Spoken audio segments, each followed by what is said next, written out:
সুখের দিন যায়, একটা কষ্ট। তারপরে আবার অন্ধ, চোখেও দেখে, অন্ধ বলেও মানুষ বেশি দয়া করে না।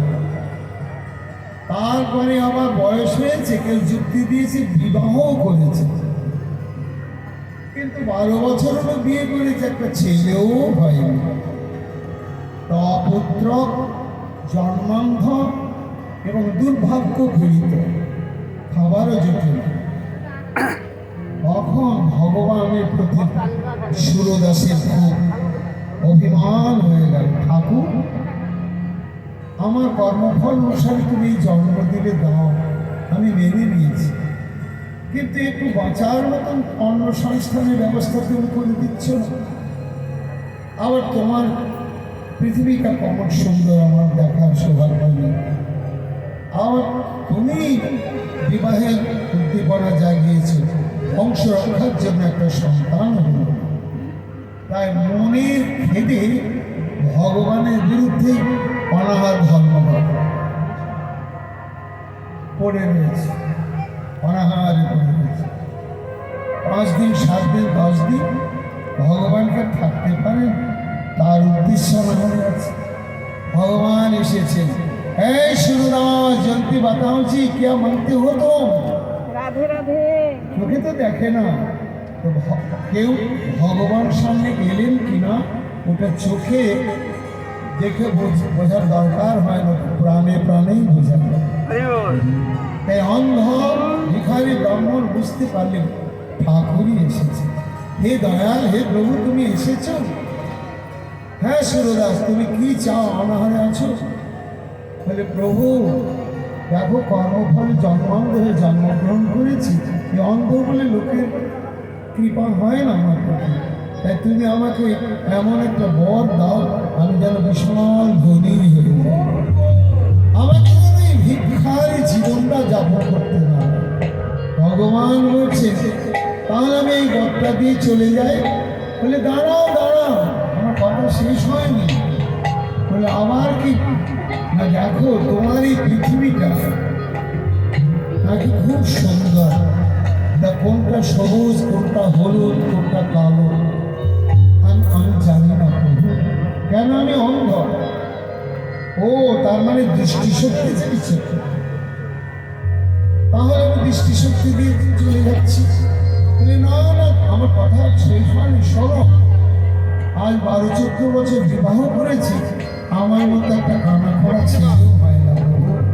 এই অপুত্র জীবন দুঃখী শহর। তাহলে তুমি চাইছো কি? শোনো সুরদাস, আমি বা কোনো মনি ঋষি 3-4 বর দেয় না, একটা বর দেয়। এই জন্য তুমি 3টে চাইলে আমি তো 3টে বর দিতে পারবো না, তোমাকে একটা বর চাইতে, তাড়াতাড়ি তুমি একটা বর চাও, আমি দিয়ে চলে যাচ্ছি। এখন সেই ব্রাহ্মণ চিন্তা করছি, আমি যদি বলি ধনী করে দাও, তাহলে আমার অর্থাভাব দূর হবে, কিন্তু অন্ধ একটা বাচ্চা কাচ্চা হবে না, ধন নিয়ে করবো কি? আচ্ছা, যদি বলি ধনের দরকার নাই, আমাকে দৃষ্টিশক্তিটা দাও, তাহলে খেতে পাবো না, বা জগতের সৌন্দর্য দেখে কি আমার পেট ভরবে? আচ্ছা, যদি বলি না, এসব দিতে হবে না, একটা সন্তানই দাও, সেই সন্তানটা কালো হবে না, ভালো হবে না, সুন্দর হবে, কুচিত হবে, চোখেই দেখতে পাবো না তার মুখটা, তো ছেলেরই করবো কি? ভগবান বলছে, আরে তুমি তাড়াতাড়ি বলো কোন বরটা চাও। ঠাকুর, তুমি একটা বর দেবে তো? হ্যাঁ, 2-3টা নয়, একটা বর। তখন বলছে, শোনো, তুমি এমন একটা বর দাও যেন নয়ন ভরে দেখতে পাই সোনার থালাতে আমার ছেলের মুখে ভাত হচ্ছে। ভগবান বলে মহাজন বলছেন, দেখলে তো ভগবানকে ঠকিয়ে দিল। শুনতে মনে হলো একটা বর, কিন্তু পূরণ হয়ে গেল 3টায়। নয়ন ভরে দেখতে পাই, এটা দৃষ্টিশক্তি হয়ে গেল। ছেলের মুখে ভাত, তাহলে ছেলেও হয়ে গেল। আবার সোনার থানাতে কখনো কাঙালের ঘরে মুখে ভাত হয় না, তাহলে ধনও হয়ে গেল, সন্তানও হয়ে গেল, শক্তিও হয়ে গেল। তাই ভগবানের কাছে এইরকম একটি বর চাইলে, একটি বর চাইলে আনুষঙ্গিক সমস্ত বরগুলোই পূরণ হয়।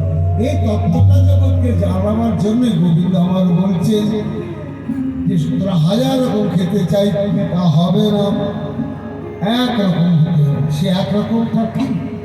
চৈতন্যদেব বললেন, ন ধন ন জন ন সর্বে কবিতাম্বা কামায় মম জন্মনি জন্মসে ভবিতা ভক্তি হয় দেখিবে।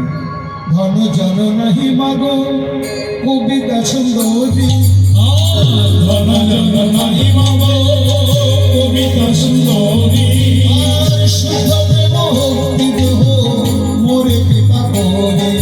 শুদ্ধ ভক্তি দেহ মোরে কৃপা করে।